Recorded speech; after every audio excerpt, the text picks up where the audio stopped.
Okay, so from period 2, we had left off on free response 2E.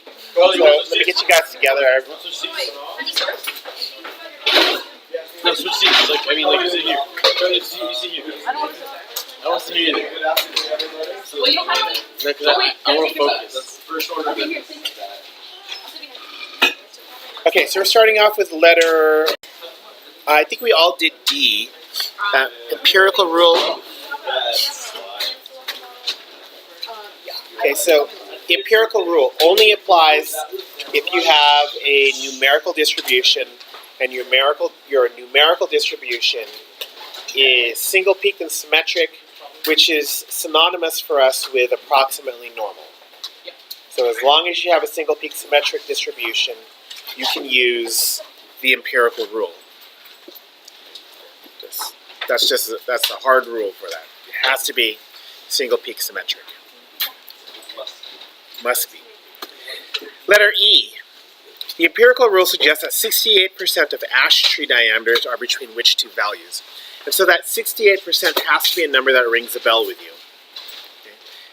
68% is from the empirical rule within the one standard deviation.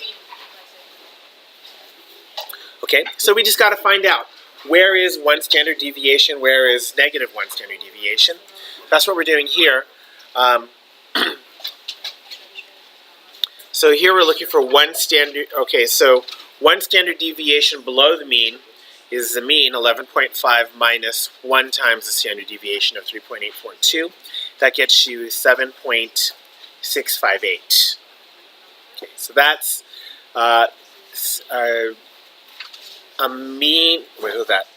A tree diameter of 7.658 has a z-score of -1. Likewise, if I do 11.5 plus 1 times standard deviation, I'm going to get 15.342.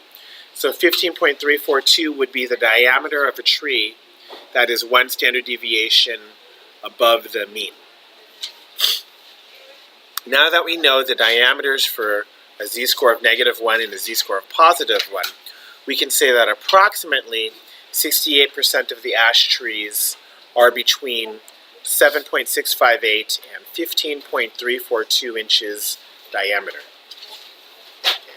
Because again, that's the same thing as saying between a z-score of -1 and a z-score of +1. Okay? Good. Let's go to F. F says, still using that empirical rule, what percentage is what percent of ash trees had a diameter between 3.816 and 11.5? So this is kind of going the other way around, because now instead of getting the z-scores, we're getting the diameters. So we have to find out the z-score from the diameter. That's what we're doing here. Z1, that's at 3.816 minus 11.5 over 3.842. I should probably write down the formula for a z-score. I mean, it's only one of the most important formulas in statistics. You could probably argue that this is the most important formula in statistics, actually. Meanwhile, I don't even know what a z-score is. Oh no, don't say that. Okay, so the z-score and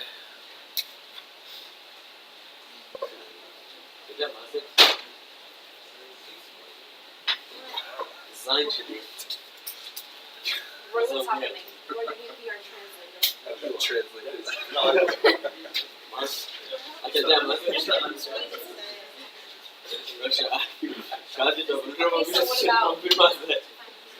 Okay, so what do we have? We have a z-score. Any z-score is equal to a measurement minus the mean divided by the standard deviation.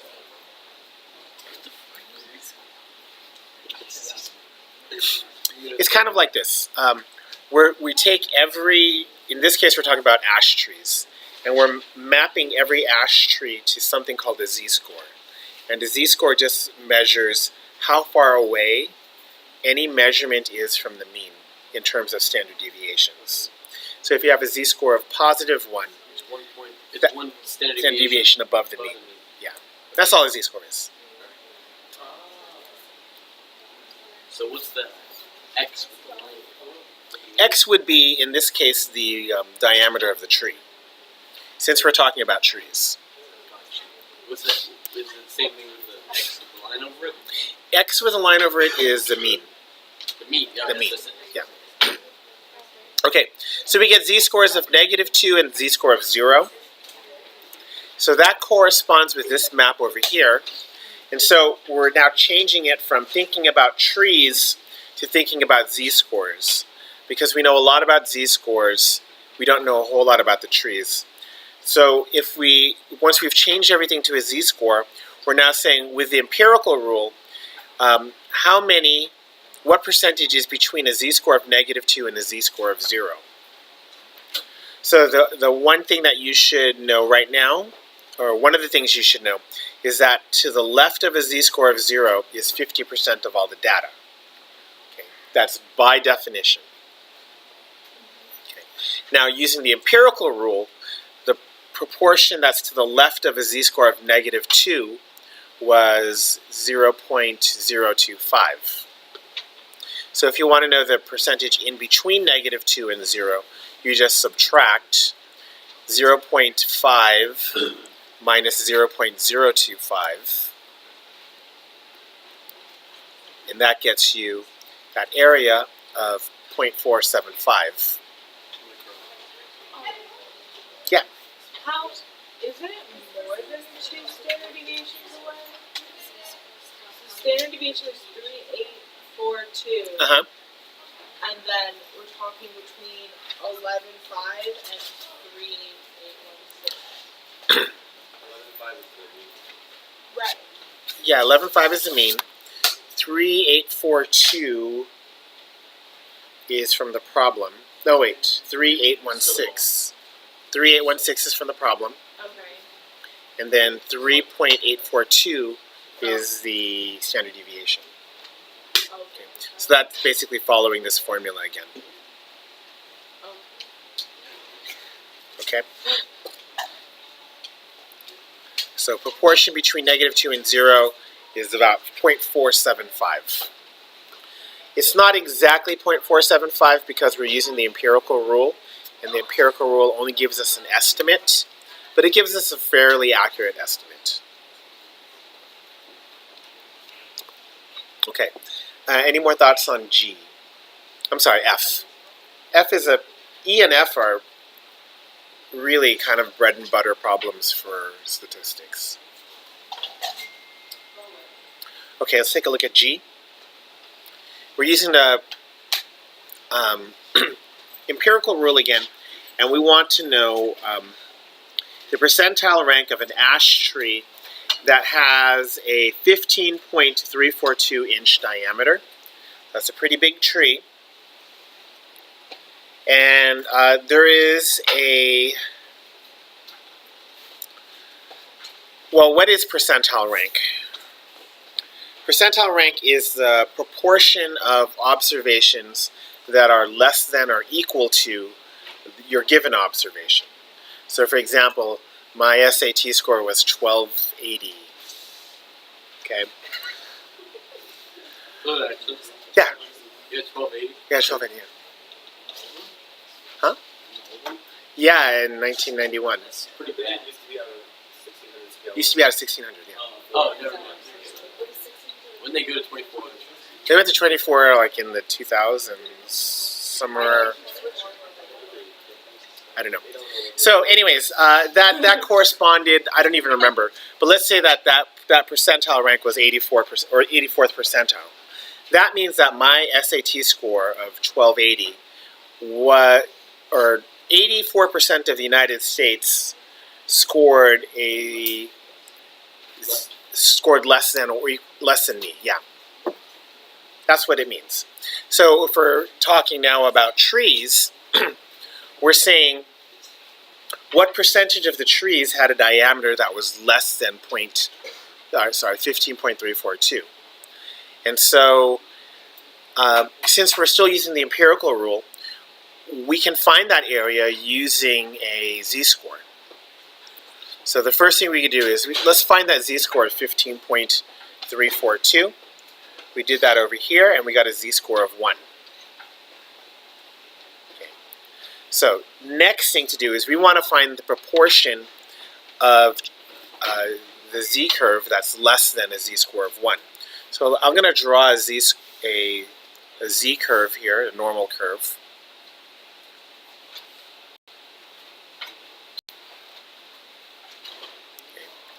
And that has a z-score of 0 right in the middle. The z-score of 1 is right at the inflection point.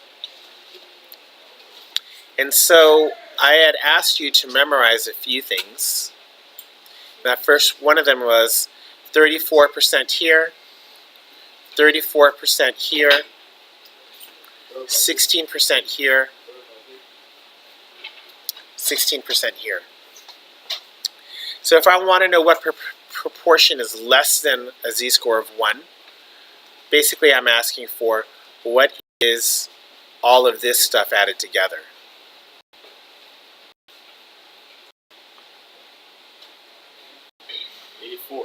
And it's 84.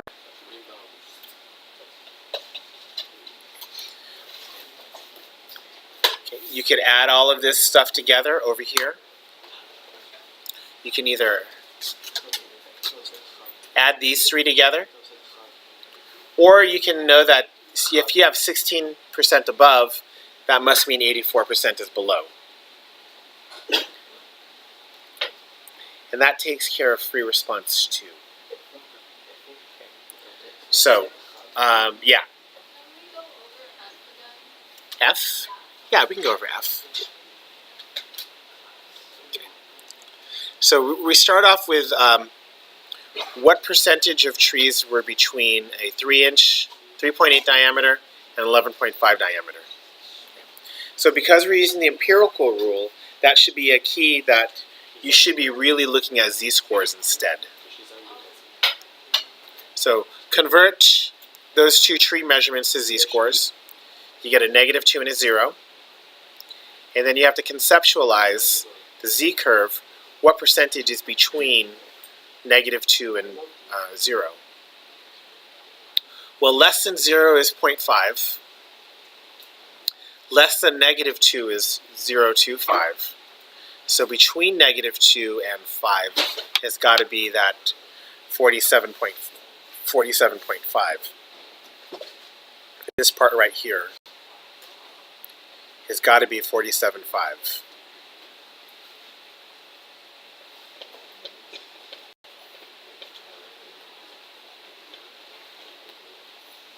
Does that work for you? Yes, sir. Okay. Yeah. So, how do you find the percentages if it's like a z-score of like 2.2? I'm glad you asked. That's chapter 6.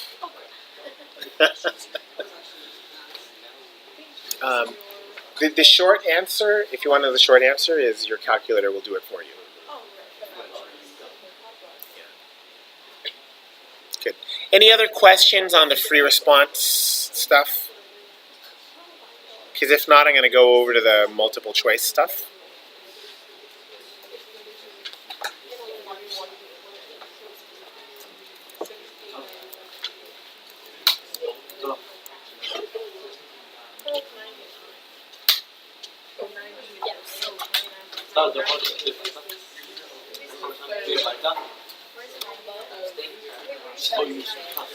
Okay, let's look at multiple choice then.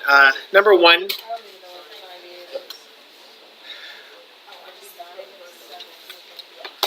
Okay, so we have 100 students and we have a frequency table. The frequency table is upside down, by the way. Normally we put low scores on top and high scores on the bottom. So you should think about that. And the question is, where is the median score? Okay, so if I have if I have 100 student scores, and and I want to find the median score. That would be the 50th score, right? So where is the 50th score from the bottom? It should be between 71 and 80. So, yeah, between 71 and 80.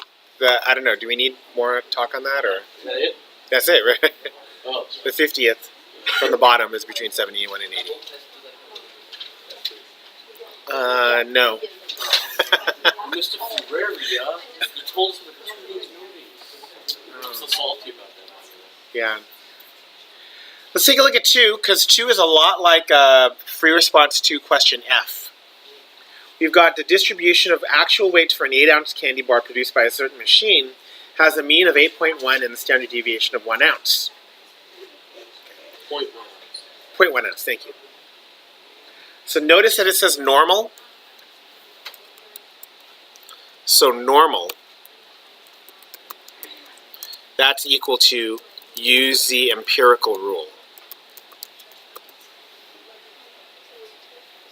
Okay? Use the empirical rule means find z-scores.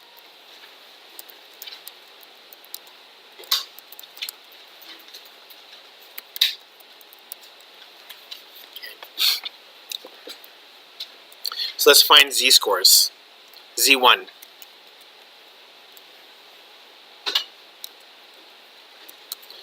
Okay, so what's that first candy bar? 8.2?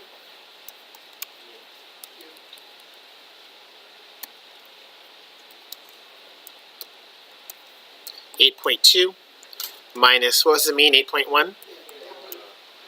Then we're going to divide that by a standard deviation of 0.1. That gives me a z-score of 1. Z2.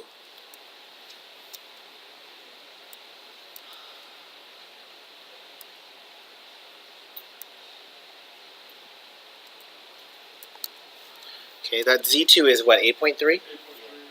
So we're going to do 8.3 minus the mean of 8.1. Divide everything by 0.1 standard deviation. We get a z-score of 2. So if I want to know the proportion of candy bars between 8.2 and 8.3 ounces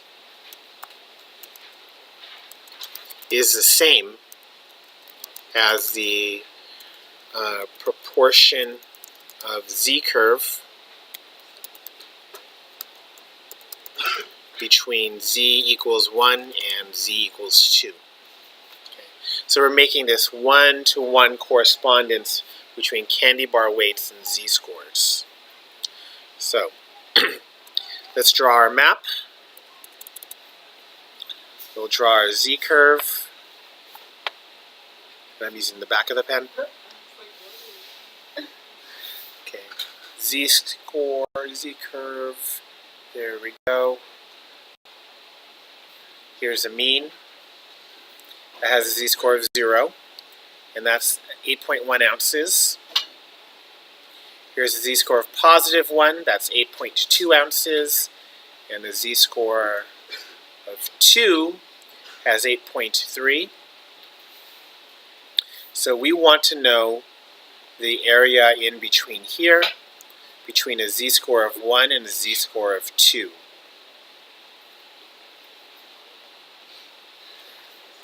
So, if you haven't memorized that it's 13.5 by now, remember that to the right of 1, that's an area of 16%. To the right of 2, that's an area of 0.025. So the area between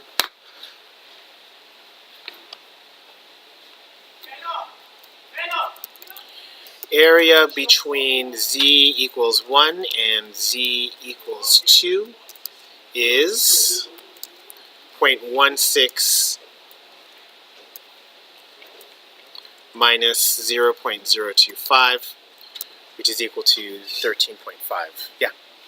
You didn't go over the part after you did after you found those z-scores, and I didn't get it. Okay. here's the idea. Okay. What we know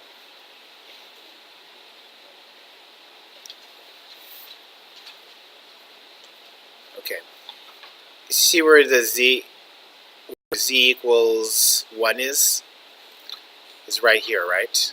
Okay, so the area to the right of that includes the yellow area and the blue area, right? So the yellow area and the blue area together add up. Do they represent the z-scores?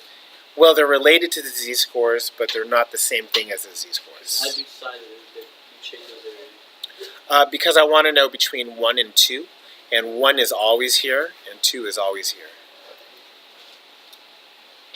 Okay, so the area to the right of 1 would be the yellow area and the blue area together. The yellow area and the blue area together, we memorize that to be 16. Okay. Now the blue area is just to the right of 2, and we memorize that to be 0, 2, 5. Now the question is only asking for the yellow part, which is between 1 and 2. So if I want to find just the yellow part, I'm going to take all of this 16 and I'm going to subtract 0, 2, 5. That gets me 0.135. Okay? What is the 0.135 represent? That's, yeah, 0.135 is going to be the area between 1 and 2. The area of the yellow part. Okay. And because a candy bar is linked to the z-scores, that also means that the proportion of candy bars between 8.2 and 8.3 ounces is the same as the area between a z-score of 1 and a z-score of 2. Phoebe? Between 1 and 3, then I think 3, the area to the right is 0.0015.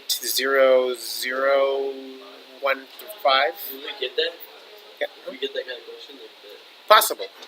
Possible. So if this were to be a first knowledge question, like how would we show? How it, just this is fine. Just draw it out? Yeah, just try it out.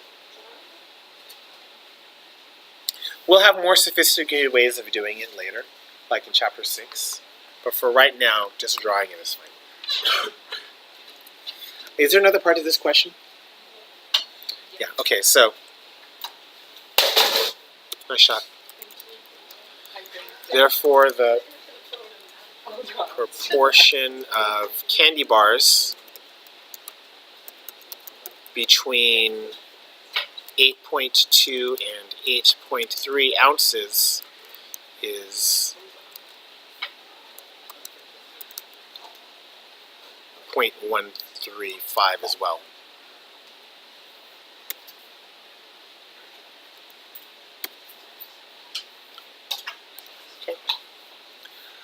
Okay, so once you've converted to z-score, the area between z-scores is going to be the same as the area between whatever your context is. Okay, so we also want to know the proportion of candy bars that are less than 8 ounces. So we're going to find that z-score as well. So that z-score is going to be equal to 8 minus the mean of 8.1 divided by the standard deviation of 0.1, which is -1.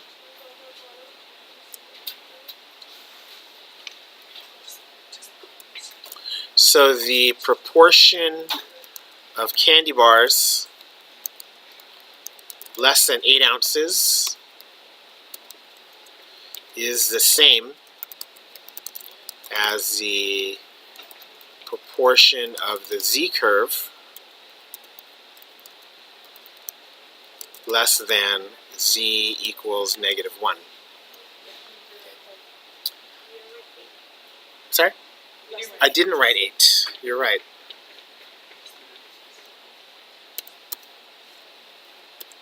Okay. So again, we could draw that map. Let's draw that. Our z-curve. -1 would be right here at the shoulder. That'd be 8 ounces. This is 8.1 ounces. And if we want to know the area less than 8 ounces, That's the same thing as the area less than 0.1, sorry, same thing as the area less than the z-score of 1. And this should have been memorized as well as 0.16.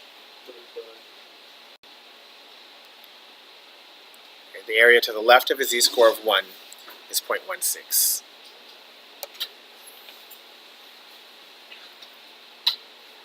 Therefore, the proportion of candy bars that are less than 8 ounces is approximately 16%. Sorry, 0.16, which is 16%. Yeah. So if it was like z-score of 3, it'd be like 0.1, 0.11. What was that? So if it was a z-score of 3, Mm-hmm. it would be 0.1 what? 0.1. 0.34, 0.16, 0.16. If you keep going, what would it be? Z-score of -2 to the left of it, 0.025. 0.025, What's after that? and z-score of 3 is 0.0015. Okay, yeah, sorry, Lynn. So do we need to write like the whole proportion of candy bars between this and if we have like the chart memorized and we just go on that? Absolutely. So we still need to write it. Yeah. Wait, hold on. No, I'm writing a whole lot more than you need to write. Okay. How about that? If we just have like the little curve memorized and we just draw that basically, That's fine, yeah. Okay. I've been told on multiple occasions that on the AP test they encourage you to draw the normal curve as much as possible.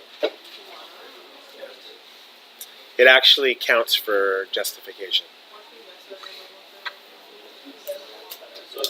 So for response, we showed a normal curve, right? Normal distribution curve, and then talk about like percentages. Yeah, absolutely. Because you're recognizing that the distribution is approximately normal. Okay, we should move on. Question 3. Okay, we have birth weights. A normal is normal with a mean of 110 and a standard deviation of 15. We want the proportion of infants that have a birth weight between 80 and 95. So again, we saw normal curve, normal distribution. So normal distribution. And that's the same thing as use the empirical rule for now. Okay, so let's use the empirical rule. We need z-scores. What's that first z-score? 80 and 95. So the first z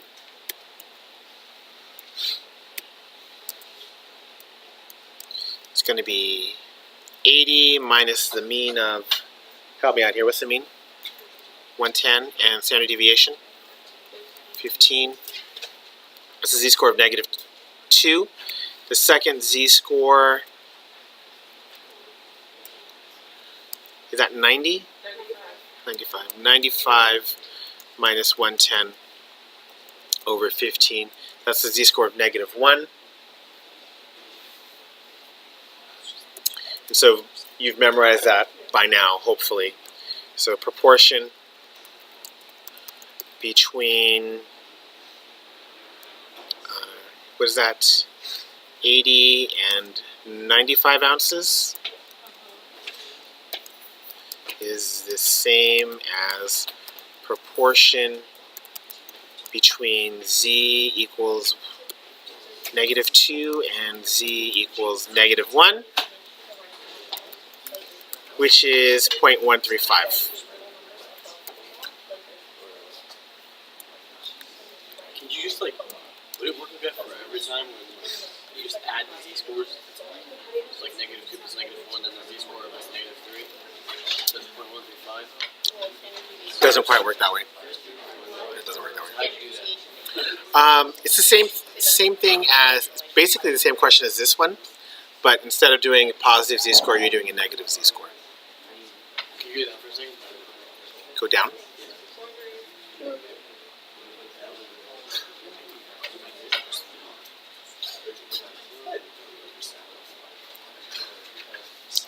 Question 4. Oh, okay, I got it.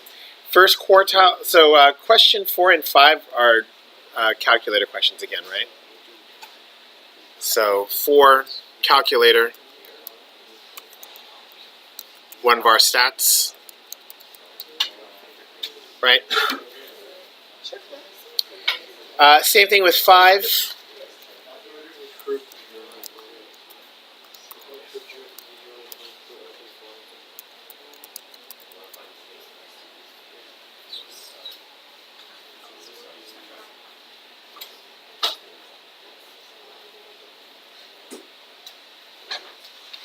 Okay, and let's see, where are we at? 6? Okay, so suppose that an employee receives a $3,000 raise for next year. So the interquartile range of the new salaries would be, well, okay, we're talking about a $3,000 salary raise, right? Is that going to change where everybody is in standing wise? Not really, right? So the new 5-number summary. Okay, so if the old 5-number summary is this, I don't know why I wrote old.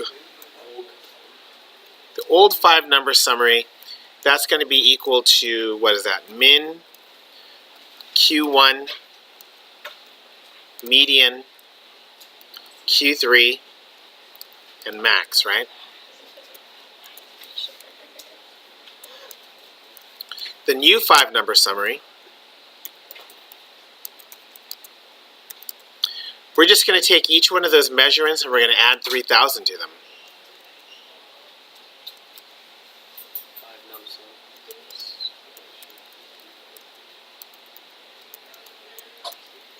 And in the calculator, you just put +3.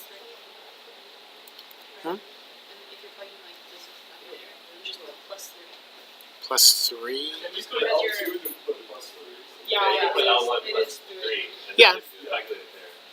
That's the And there, And then, yeah, oh, okay, I see what you're saying. and by the way, there are thousands of dollars. 3 plus 3 plus 3. Yeah. And then just go ahead and subtract it. Yeah. You get the same thing, right? It's not the value starting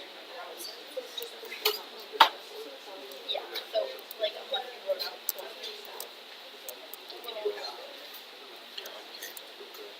So that means the new IQR is going to be equal to, what's that, Q3 plus 3,000 minus Q1 plus 3,000.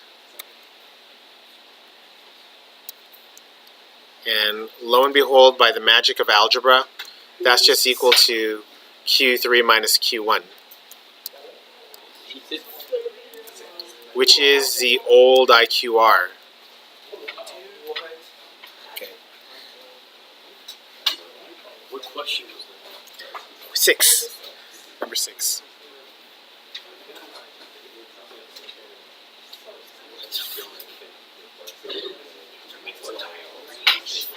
Okay. Like, don't even understand why you did this. So in other words, if you add the same number, This the answer's day. no, Kill myself. the answer is C. Well, actually, The IQR is unchanged.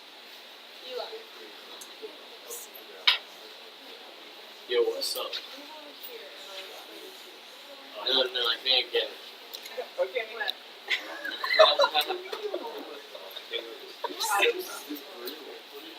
7. Okay. Rental values in dollars of a sample of four available apartments at Closter University are 470, 600, 580, and 550. Standard deviation of the sample. That's another one for your calculator, right? Just calculator and use 1 var stats. Varsity says they're really, really. Why Why can't we have a stats team?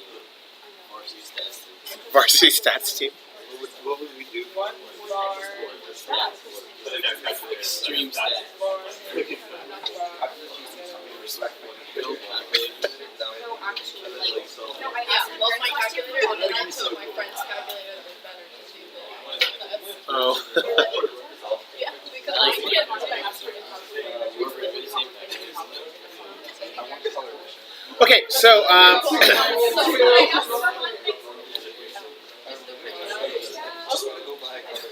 for question 8, we're gonna have to start picking these. So does anyone need to see question 8? Yes. Yeah. You see all of them. no, it's calculator. Or then I don't need to. You sure you got that? Ooh, okay, just make sure you know what this is saying, right? There are 18 people with the age of 18. So if you're going to put this in your calculator, you're going to have to push 18 14 times. And then you're going to have to put 19 into your calculator 120 times. Then you're going to have to put 20 in your calculator 200 times. What are you saying? Is there a shorter way to do it? Absolutely. Yeah, so what you're supposed to do. Go ahead. So you have to add, it's basically like number 1 kind of.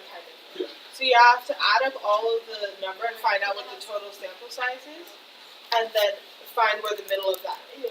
Oh, okay. So it's like 500, then you go to 250, and then you count all the way up to wherever 250 is, and then that's the age where. So how many people are in this? I don't know. I don't want to add it up. Ah. 200, 400, 520, 610, 667. Oh, I see. 667.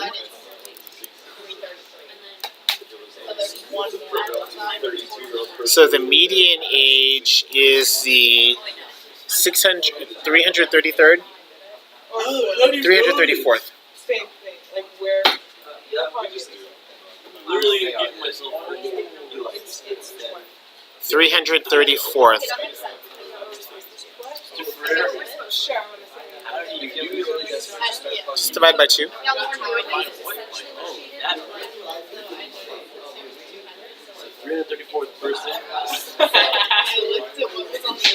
should be 20. To one more than what was on the other side. I was like, it's Is the 334th youngest person. Oh, like, okay, so the first row of numbers doesn't matter. No. No. The first row is the age of the age. So this is saying, yeah. So it's saying there's one person who has an age of 32. There are 2 people who are 25 years old. There are 10 people who are 24 years old, etc., etc. So the 334th youngest person, what would their age be? 20, yeah.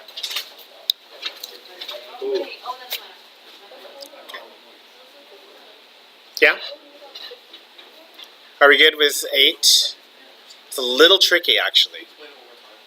Sure. You got to kind of read that chart. So the first row tells you an age, and the second row tells you how many people are that age. Okay. So if you add up all those people, there are 667 people who are in the survey. If you want to find the median, you got to find the person whose age is exactly in the middle. Half of 667 is, well, 333.5. Then you round that. Yeah. So now you just have to find where is the 334th youngest person. Okay? All right. 9. How are we doing with 9? Do you want to see 9? 9.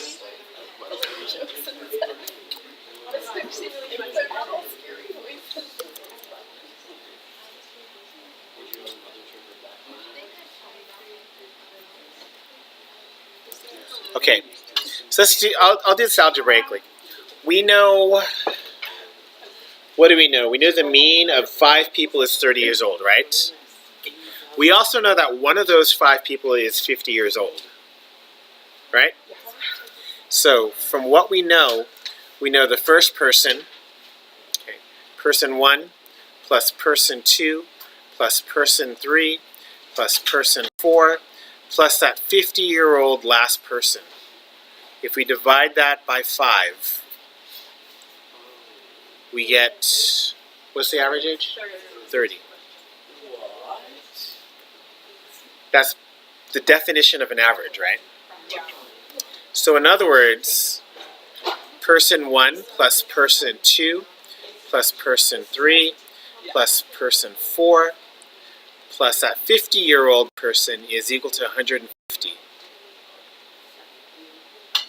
Or to put it another way, person 1 plus person 2 plus person 3 plus person 4 is equal to 100.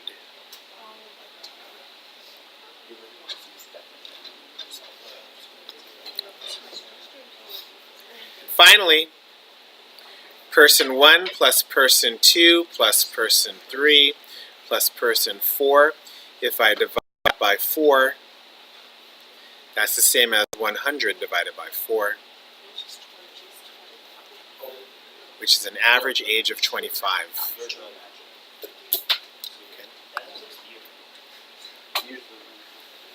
Yeah, I thought so too. Checking for new messages. I feel like my phone is now giving me too much information. It's like it tells me everything. Like every hour it tells me the temperature. I don't even know the temperature every hour. And worse, I have it show up on my computer screen. So too much.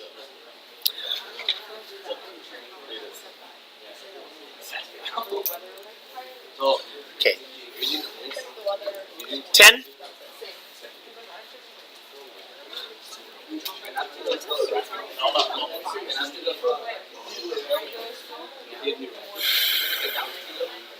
Okay, so 10 is a little bit of a trick question too. We have an average salary of female workers is $35,000. Let's just call it 35 for now, okay? The average salary for male workers is 41K, but 41.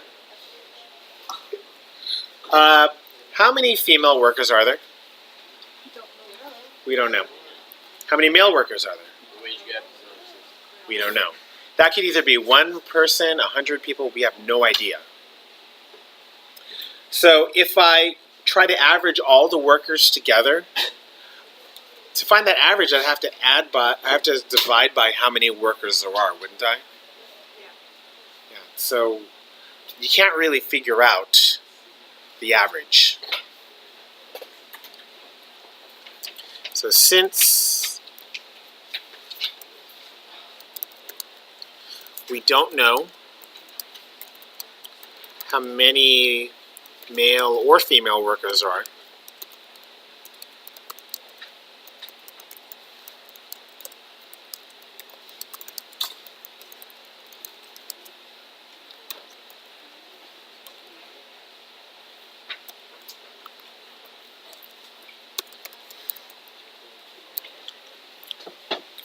in order to find the average, you have to know pretty well how many people are working or how many people are in the sample.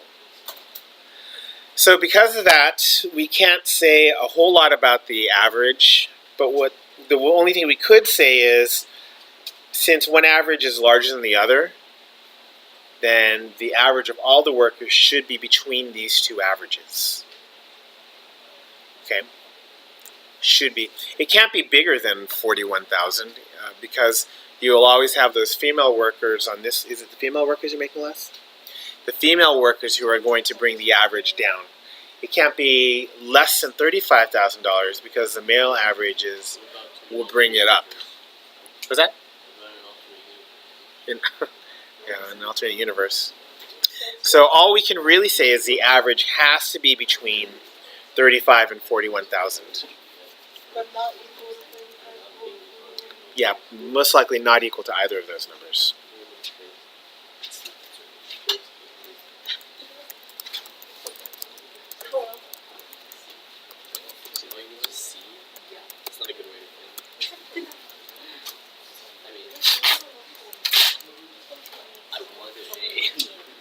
Okay.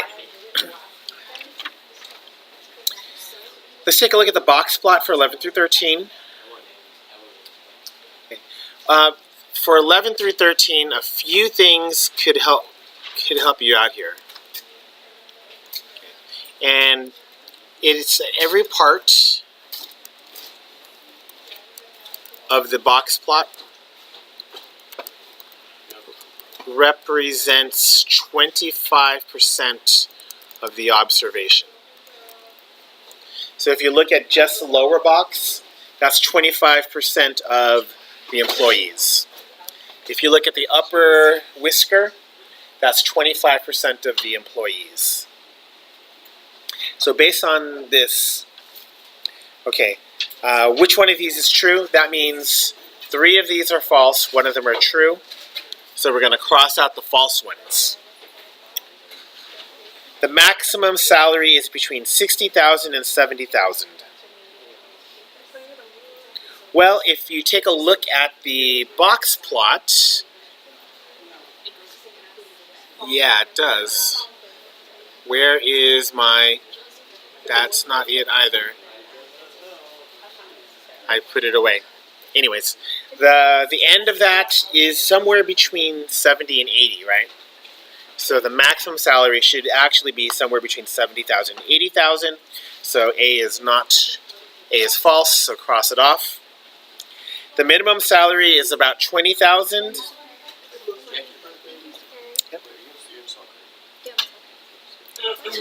Okay, so the minimum pretty much is right around 30,000 actually from the box plot. What about the interquartile range? Q3 is about 60,000. Q1 looks like about 40,000. 60 minus 40 is 20,000. So yeah, it looks like the IQR is 20,000. C is correct. Let's just check D because we're going to be thorough. The median salary is about 40,000. No, that median looks closer to like 47 or something like that.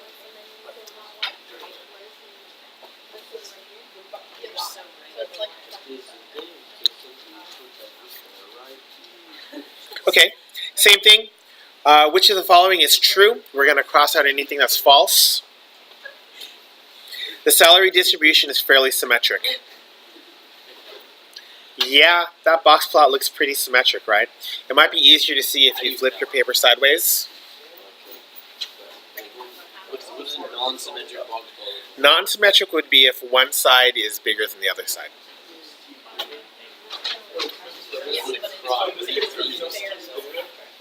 It doesn't look skewed, yeah. Well, it looks like there's a slight right skew. A slight right skew. Okay. Let's check the other ones. That one looks kind of true. Let's look at B. 10 employees make more than 50,000. There are 20 employees. The median is right around 50,000. So yeah, about 10 employees make more than 50,000. Remember, every part of the box plot is 25%. We have 2 parts of the box plot. That's greater than 50. So that's 50% is greater than 50. 50% of 20 is 10. Nobody makes more than 80,000. Yeah, that looks true too, right? Oh, all 3 of them are true, so all of the above. Tricky question.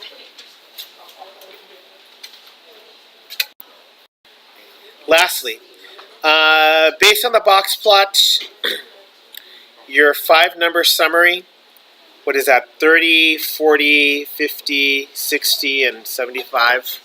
Close enough. Okay, these are just estimates, so as long as you're pretty close, you're good.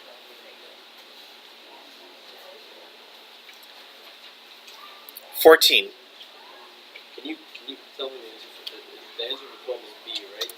For which one? 12 is D. D. This is true. It's very true. Okay, well, I don't understand. What is non-symmetric box plot? Non-symmetric means not symmetric. It looks like this. Yeah.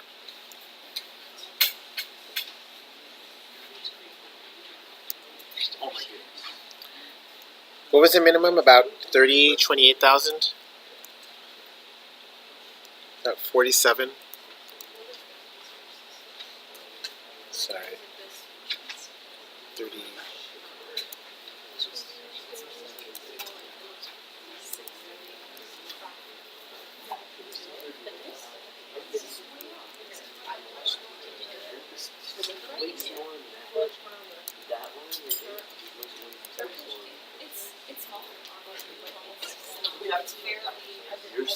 Huh?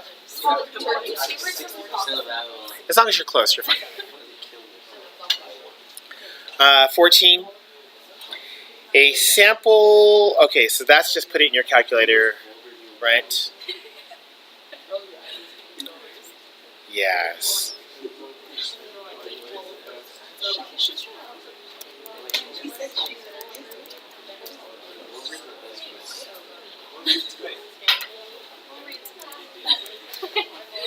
15. Okay, so this might be the trick question of them. We're going to find out which one is not correct. So we're going to cross off anything that's true.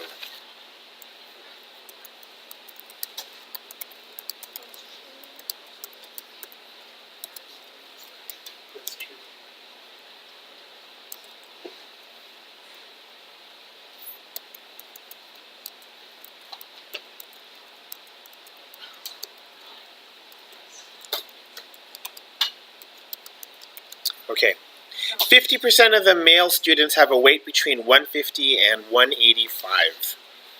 150 is on the male box plot, 150 is Q1.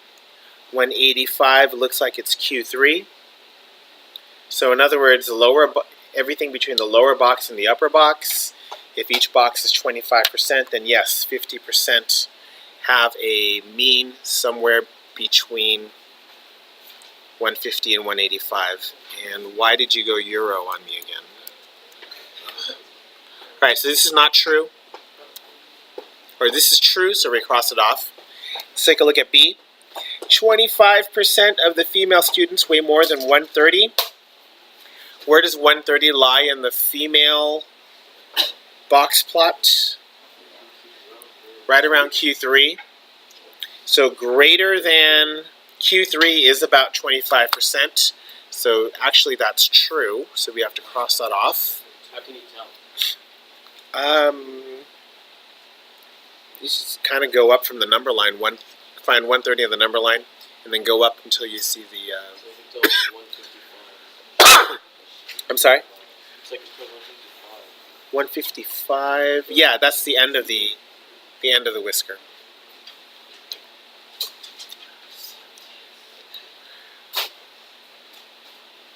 Okay, C. The median weight for male students is about 162. Okay, let's go to 162 on the number line. Go up to the male graph. And is that right around the median? Yeah, it is. So C is true.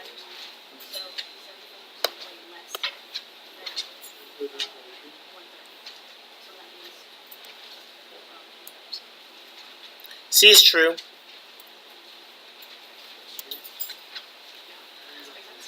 Let's check D. The mean weight of female students is about 120 because of symmetry. Is the female curve symmetry? Yes. Sorry, is the female curve symmetric? Yeah. Yes. Female curve is about symmetric. Is the mean around 120? Yes. Yes. It's true. So the answer has to be So E better be false, right? what if it isn't? Then we have to go back and check them all again. That's what I would do. The male students have less variability than the female students. That's definitely true, right? You can look at both the range and the IQR, so E is got to be correct. Okay. Any others on this? Yeah, sure. Less variability means that it is less spread out, so closer together. So in other words, if you look at those box plots, the females have less variability than the males. You can see that in two ways. You can see the actual width of the box plot, and you can also look at the IQR. Both of those are smaller than their male correspondents.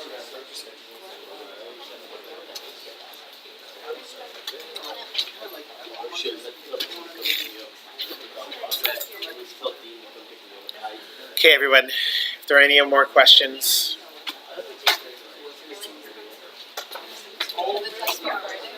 No.